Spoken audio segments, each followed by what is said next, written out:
So I spent my summers months growing up in eastern North Carolina, down my grandmother's. Is on the coast near the beach, so that probably was the only perk.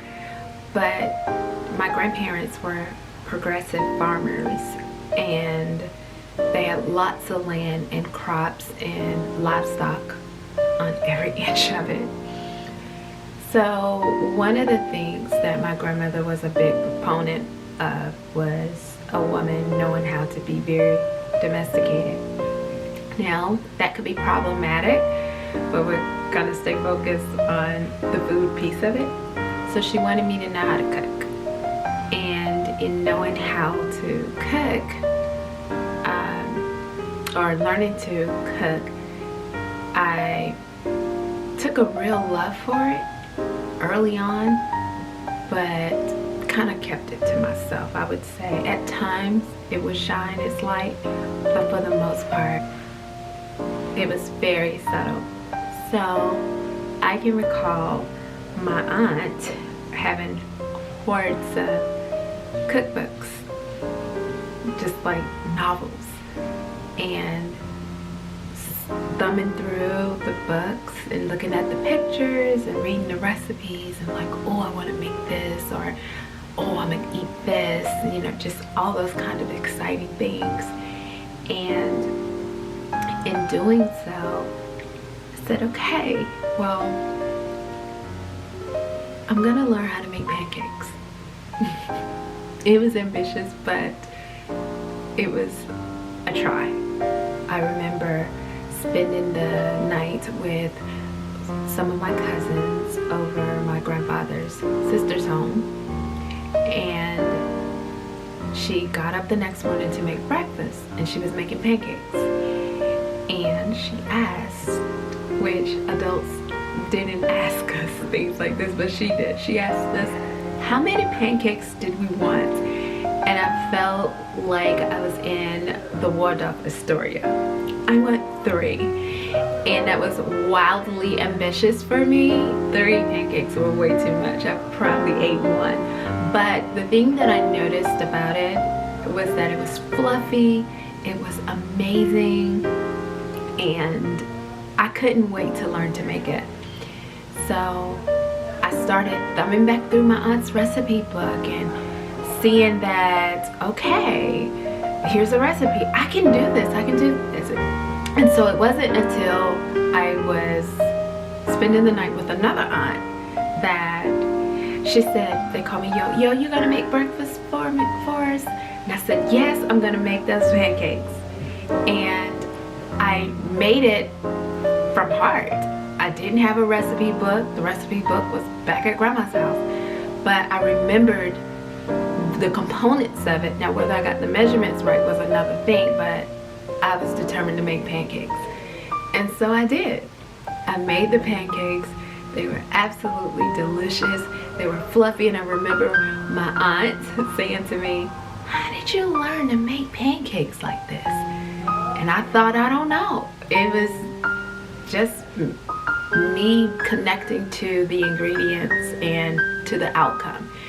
And that has always guided me in my cooking, connecting to every component of the ingredients and the outcome that I'm looking to achieve. And so in making this lavender sourdough pancake, I always keep sourdough starter on me, and I put in a dollop of, I would say maybe 2 tablespoons of starter into my batter that consists of flour and baking soda and baking powder and salt for taste, as well as cane sugar. And I mix that all in together along with lavender buds, because I want the lavender taste to not be as pronounced, because too much lavender tends to taste soapy, but the right amount will whisk you the gras fronds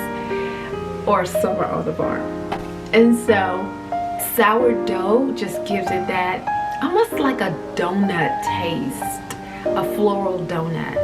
and I just love it. I just love it. And so mixing that in together with your favorite milk, for me it's plant milk, with a little bit of ACV vinegar to have that buttermilk, that fermented taste to it as well, just marries well with the sourdough starter, almost activating, especially when you set it aside for like 5 minutes or a few minutes if you have the time, and it just creates this amazing batter.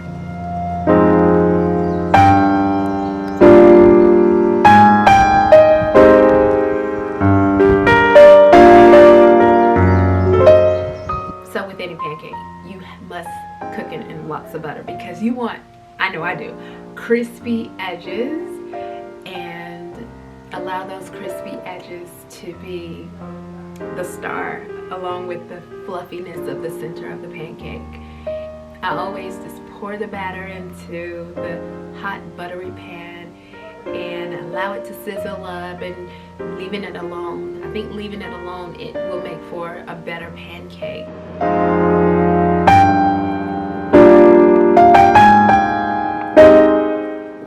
Leaving it alone means that I'm waiting for the bubbles to start happening on top. That indicates that the bottom half is ready to flip, and then I flip it over, and as bad as I want to like press down with that spatula, it's almost like no brainer. You just think about like press down, but no, don't press down. Just allow it to just cook, and it begins to rise up a little bit. Again, it has very active ingredients. We have the starter as well as baking soda and baking powder in there, and it begins to rise up a little bit, just giving it a little height, and yeah, and it's ready.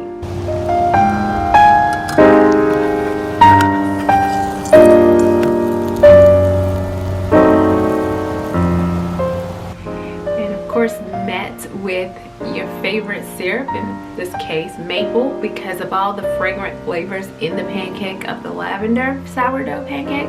I wouldn't play around also with the syrup. Just a regular maple syrup is perfect. And yeah, we just